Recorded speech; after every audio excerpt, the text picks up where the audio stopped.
কূটনৈতিক পাসপোর্ট কোনো কারণ না, কারণ আমার পাসপোর্টে সার্ক স্টিকার দেয়া হয়েছে, তার মানে কূটনৈতিক পাসপোর্ট যেভাবে কাজ করে সেভাবে এফেক্টিভ হওয়ার কথা। So it's not at all a reason. কেউ কেউ বলছেন এই কূটনৈতিক, মানে আমি যদি কোনোদিনও কূটনৈতিক পাসপোর্ট নাও নেই, আমার কি বিদেশ ভ্রমণ বন্ধ হবে? আমি কূটনৈতিক পাসপোর্ট নিতে কিন্তু বাধ্যও না। ওটা একটা privilege which I can avail. আমি আমার জায়গা থেকে এটা আমি নিতে পারি চাইলে, কিন্তু এটা আমাকে নিতেই হবে এমন কোনো কথা নেই। এবং কেউ কেউ বলার চেষ্টা করছেন যে পাসপোর্ট কারণ ছিল, পাসপোর্ট কারণ ছিল না, অন্য কারণ ছিল। এগুলো আপনারা ইন্ডিয়ান মিডিয়াতেও আসলে কম বেশি এসছে। আচ্ছা, কি হয়েছিল আমি যা দেখেছি, আমি আমার কথাটুকু অল্প দুটো তিনটা বাক্যে বলি। আমার তো একটা ডেলিগেটকে লিড করছে, আমার সাথে আরো মানুষজন ছিলেন, তারা তাদের ইমিগ্রেশন পার করে চলে গেলেন। আমার ইমিগ্রেশন যখন শুরু হলো, আমি মুহূর্তেই বুঝতে পারলাম তারা দেরি করছেন, তাদের সময় লাগছে। তারা তারপরে নানান জনের সাথে কথাবার্তা বলছেন। আমাদের হাই কমিশনার প্রথম থেকে আমার সাথে ওখানে ছিলেন, এটা সবচেয়ে জরুরি কথা। আমাদের হাই কমিশনার সম্পর্কে অনেক কথাবার্তা বলা হয় যে তার দুর্বলতা গাফিলতি কিছু ছিল কিনা। আমি এখানে স্পষ্টভাবে বলছি, আমি ওখানে ল্যান্ড করার পর থেকে শেষে আমি ইন্ডিয়ান টাইম রাত 12:30টায় একটা ফ্লাইটে কলম্বো হয়ে ঢাকায় ফিরেছি, কারণ আমি চাইনি ভারতের ইমিগ্রেশন ক্রস করব। সেজন্য আমারও বেশ কিছু ঝুট ঝামেলা হয়েছে। পুরো সময়টা হাই কমিশনার পাশে ছিলেন, তিনি তার জায়গা থেকে সলভ করার চেষ্টা করেছেন বিভিন্ন জায়গায় ফোন করে। সমস্যা কি হয়েছে আমি নিজের মুখে বলছি না, এটা পত্র বিশেষ করে ইন্ডিয়ান মিডিয়াতে এটা যথেষ্টই এসছে। তারা তাদের সোর্স থেকে তাদের খবর টবর দিয়েছেন, কিন্তু 2 ঘন্টার মাথায় আমি ডিসাইড করেছি ইটস টু মাচ, আমি আসলে আর ঢুকবো না। এবং এই সময়টাও যে আমি এই রাষ্ট্রের, আমি আবারও বলছি আমি ব্যক্তি না, আমি একটা এই রাষ্ট্রের একটা পদে আছি, সেই পদের প্রতি যে সৌজন্য সেটা ল্যাক করেছে বলে আমার মনে হয়েছে। সেই কারণে আমি এই সিদ্ধান্তটা নিয়েছি। এবং সেটা কেন কি হয়েছে সেটার কারণ আপনার সম্ভবত ইন্ডিয়ান মিডিয়াতে বা বাংলাদেশের অনেক মিডিয়াতেও এসছে, সেটা পাবেন। আমি আসলে আর খুব বিস্তারিত বলছি না। না, আর কিছু বলবো না। আমি আমি আমি যা দেখেছি, আমি ডিসিশন কেন নিয়েছি আমি সেটা আপনাকে জানালাম, যে আমার মনে হয়েছে আমি ওখানে 2 ঘন্টা যখন হয়ে গেল, তখন আমার মনে হয়েছে আসলে এটা টু মাচ, আমি আর অপেক্ষা করব না, আমি ব্যাক করব। তারপর আমি আসলে আমার পাসপোর্ট ফেরত চাইলাম। যখন আমি পাসপোর্ট ফেরত চাইলাম, তখন তাদের দিক থেকে খুবই আন্তরিকতাপূর্ণভাবে তারা, এটা বলতে হবে, তারা আমাকে রিকোয়েস্ট করেছেন। কিন্তু আমার মনে হলো হোয়াট হ্যাপেন্ড, এটার একটা প্রতিবাদ রেজিস্টার থাকা দরকার আছে। সেই কারণে আমি আসলে, হ্যাঁ, অনেকে বলছেন যে আমাকে দেওয়াই হবে না, তারা একটা সময় চেয়েছেন, এটা ফ্যাক্ট। এটা দেখবেন যে বিভিন্ন মিডিয়াতে ওভাবেই এসছে, কারণ ওখানে অনেক মানুষ প্রেজেন্ট ছিলেন, তারা একটা পর্যায়ে চেয়েছেন। কিন্তু আমার মনে হয়েছে যা হয়েছে তার একটা প্রতিবাদ রেজিস্টার থাকুক। আবারও বলছি, এটা কোনো শত্রুতার বিষয় না, এটা হচ্ছে একটা মেসেজ। আমি আমার জায়গা থেকে মনে হয়েছে দেওয়া উচিত যে আমি ম্যালট্রিটেড হয়েছি, আমার সাথে সঠিক বিহেভ করা হয় নাই। কারণ আমি যখন যাব, এই তথ্য জানানো হয়েছে, জানানো হয়েছিল।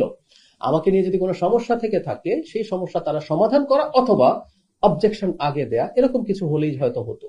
কিন্তু না, যেটা ঘটলো সেই কারণেই এটা ওভাবেই করা হয়েছে। আমি যা দেখেছি, আমি আমার দিক থেকে, আমি তার ভেতরে কি হচ্ছে, কেন হচ্ছে, এগুলো তার আমি বুঝতে পারছি না। আমি যেটা দেখেছি, আমাকে দেরি করানো হচ্ছে, আমাকে যেভাবে রাখা হয়েছে, বসানো হয়েছে, সেটা আমার কাছে সঠিক মনে হয়নি। এবং আমাদের হাই কমিশনারকে আমি দেখেছি, তিনি বিভিন্ন পর্যায়ে যথেষ্ট চেষ্টা করছেন। এমন না যে 2 ঘন্টা আমি এমনি বসে আছি, তারা চেষ্টা করছেন। আমাদের হাই কমিশনারও যখন চেষ্টা করছেন এবং এটা যখন সলভ হচ্ছিল না দেখলাম, তখন আমার মনে হলো it's better to return. High commissioner আমাকে ব্রোডিং ব্রিজের মানে গোড়া থেকেই নিয়ে আসছেন, বুথে ছিলেন, উনি ওনার পরিচয় দিয়েছেন, আমার পরিচয় দিয়েছেন। তারা প্রথম থেকে জানেন, মানে ওখানে যারা অফিসিয়াল ছিলেন, আমি কে। হাই কমিশনার বলেছি, মানে প্রয়োজন ছিল না, কিন্তু উনি আমাকে কলম্বোর যে প্লেন সেটা তুলে দিয়ে বাড়িতে গেছেন। ওখানে আরেকজন অফিসিয়াল ছিলেন, হাই কমিশনারকে আমি বলছি যে আপনি চলে যান, উনি আমাকে তুলে দিলেই হবে। কিন্তু না, উনি করেছেন। শুধু সেটা না, আমি যখন শ্রীলঙ্কায় 3.5 ঘন্টা ছিলাম, আমি বারণ করেছি, কিন্তু আমাদের শ্রীলঙ্কার হাই কমিশনার যিনি আছেন তিনিও এয়ারপোর্টে প্রেজেন্ট ছিলেন। সো আমি আমাদের অফিসিয়ালদের আন্তরিকতা, বিশেষ করে দিল্লিতে হাই কমিশনার বুথে শুধু না, উনি প্রতিটা মুহূর্তে, এমনকি আমি কিভাবে দেশে ফিরবো, কারণ আমি চাইনি ইমিগ্রেশনের সিলটা দিতে, যে আমি ওখানে প্রবেশ করি নাই, এটার একটা সাইন থাকা দরকার। এই কারণে আমার কিন্তু ফেরাটা জটিল হয়েছে, না হলে এটা সহজ হতে পারতো। কিন্তু আমি ডিসাইড করেছি যে আমি এই সিলটা এবার নেব না। মানে আমি নেয়া মানেই তো হচ্ছে আমি ইমিগ্রেশন ক্রস করেছি, এন্টার্ড ইন্ডিয়া, এবং ডিসাইড করেছি। তো ওই কারণে যাবত ব্যবস্থাপনার প্রয়োজন সেটা শেষ পর্যন্ত ইনফ্যাক্ট হাই কমিশনারই করেছে। আর আমাকে খুব বেশি জিজ্ঞাসাবাদ করা হয়নি আসলে। ডিল করছিলেন হাই কমিশনার। আমাকে একটা জায়গায় বসতে দেওয়া হয়েছে, যে বসতে দেওয়াটাও আমি মনে করি এই রাষ্ট্রের একজন প্রতিনিধি হিসেবে was not suitable for me. আমি বসেছিলাম, মূলত খুব বেশি কিছু জানানো হচ্ছিল না, ইনফ্যাক্ট খুব বেশি যে মানে প্রচুর জিজ্ঞাসাবাদ করা হচ্ছে, ব্যাপারগুলো এরকম কিছু ছিল না। এবং নানান কথাবার্তা কোনো একটা রুমে নিয়ে আটকে রাখা হয়েছে না, একদম একদম ভুল কথা এগুলো। নিশ্চয়ই যাব, আমি এই কথাটা খুব স্পষ্ট করে দিচ্ছি। আমি যদি প্রপার ইনভিটেশন পাই আমি নিশ্চয়ই যাব। আমি ভারতের সাথে এনগেজ করতে চাই লজিক্যালি অ্যান্ড রেশনালি, কথাটা খুব ইম্পর্টেন্ট। ভারতের সাথে এনগেজ করার কথা বললে কারো কারো কাছে মনে হয় যে আমি দেশ বিকিয়ে দিতে যাচ্ছি। বাংলাদেশ বিকিয়ে দিয়ে ভারতের সাথে সম্পর্ক এই সরকার কখনো করে, এটা সবার আগে বাংলাদেশ বলছি আমরা। সো ভারতের সাথে আমরা এনগেজ করতে চাই আমাদের সমমর্যাদার ভিত্তিতে।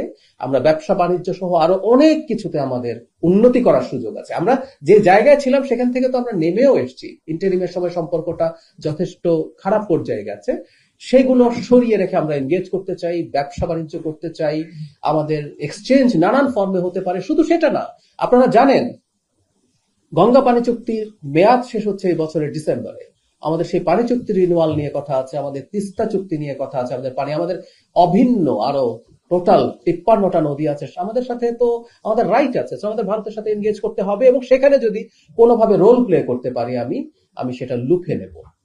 আমি এটা স্পষ্টভাবে জানিয়ে দিই, আমার সাথে যে আচরণ হয়েছে সেই আচরণের জন্য আমি যা করেছি এটা ওই আচরণের একটা তাৎক্ষণিক প্রতিক্রিয়া। আমি ব্যক্তিগতভাবে চাই ভারত তার এই মানসিকতা নিয়ে আমাদের সাথে আসবেন, যে একটা গণতান্ত্রিক সরকারের সাথে, ইনফ্যাক্ট ইন্টারিম সরকারের সময় তারা অনেকবার এই কথাবার্তা বলেছেন যে গণতান্ত্রিক সরকারের সাথে তারা, নতুন সরকার যেটা আসবে, যেটা জনগণের ম্যান্ডেট প্রাপ্ত, তার সাথে তারা এনগেজ করবেন। আমি আশা করি তারা সেটাই এগিয়ে যাবেন এবং আমি যদি কোথাও কোনোভাবে রোল প্লে করার সুযোগ পাই, ইনভিটেশন পাই, নিশ্চয়ই ভারতে যাবো। আবারও বলছি, ব্যক্তি জাহিদ ওখানে কিছু করে নাই, আসলে আমি এটাকে ব্যক্তিগতভাবে নেই নাই। আমি দেখেছি যে রাষ্ট্রের একটা, সরকারের একটা পজিশনের একজন মানুষের সাথে এই আচরণ হচ্ছে, সেই কারণে আসলে ওটা করেছি। সেই জন্য এটা ধরে রাখার কিছু নেই। আমি জানি না, আমি ভারতীয় পত্রিকায় এই ধরনের কথা দেখছি, ভারতীয় পত্রিকায়, ভারতীয় অনেকগুলো মিডিয়া কভার করেছে এটা, এই ধরনের কথা দেখছি, কিন্তু আমি জানি না। আমি আবারও বলছি, আমাকে বলা হয়নি। যেহেতু আমাকে বলা হয়নি, যেহেতু হাই কমিশনারকে বলা হয়নি, আমি অফিসিয়ালি এটা বলতে পারি না। কিন্তু দেরি হচ্ছিল, আমি যা দেখেছি আমার দেরি হচ্ছে। আমার 2 ঘন্টা লাগার কথা ছিল না, আমার একটা সমস্যা হচ্ছে, এটাও আমাকে বলা হয়েছে, আমাকে অপেক্ষা করতে হবে। সো আমি এইটুকু দেখেছি, কারণ ওটা কিনা জানি না। আমি নিজেও ইন্ডিয়ান পত্রিকায় দেখলাম। আপনি যেটা বললেন আমি আসলে নিশ্চিত করতে পারছি। আমি এটাও, আমার কাছে এই জবাব নেই। আমাদের রাষ্ট্র হিসাবে আমরা কি পদক্ষেপ নেব, কিভাবে নেব, এটা এখন আমাদের পররাষ্ট্রকে, যেহেতু এটা ডেলিগেটটা ছিল কিন্তু পররাষ্ট্র মন্ত্রণালয়ের। আপনি জানেন যে আমি 2টো মন্ত্রণালয়ের সাথে কানেক্টেড থাকলেও আমি যেহেতু পলিসি এন্ড স্ট্র্যাটেজি অ্যাডভাইজার, আমি আরো কিছু মন্ত্রণালয়ের সাথে কাজ করি। মাননীয় প্রধানমন্ত্রী এই টিমের লিডার হিসাবে আমাকে একটু শেষ মুহূর্তে ডিসাইড করেছেন, আমি গেছি। যেহেতু ওইটা মিনিস্ট্রির কাজ এবং যেহেতু অন্য দেশের সাথে সম্পর্ক জনিত ব্যাপার, এটা অন্য কোনো মিনিস্ট্রির কেউ হলেও আসলে এটা পররাষ্ট্র মন্ত্রণালয় ডিল করতো। সো তারা আলোচনার মাধ্যমে তারা নিশ্চয়ই সরকারের সর্বোচ্চ পর্যায়ে কথা বলেই ঠিক করবেন, কি করবেন সেটা আসলে সেখান থেকেই ঠিক হবে।